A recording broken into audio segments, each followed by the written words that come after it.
આદરણીય મુખ્ય મહેમાન શ્રી, શિક્ષકો, વાલીઓ અને મારા પ્રિય મિત્રો, આજનો વિષય છે જીવનમાં રોજગાર મેળવવા માટે નાના નાના કૌશલ્યોનું મહત્વ. મિત્રો, આપણો ભારત યુવાનોનો દેશ છે.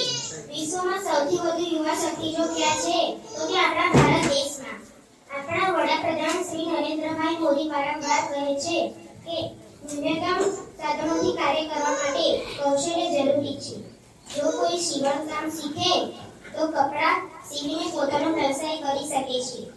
લુહાર કામ, સુથાર કામ, કડિયા કામ જેવા પરંપરાગત સાધનોથી રોજગાર મળી શકે છે. નરેન્દ્રભાઈ મોદીનું સૂત્ર આત્મનિર્ભર ભારત ત્યારે જ શક્ય છે જ્યારે દરેક યુવાન પોતાના કાર્ય શીખશે અને સમાજમાં રોજગાર મેળવશે.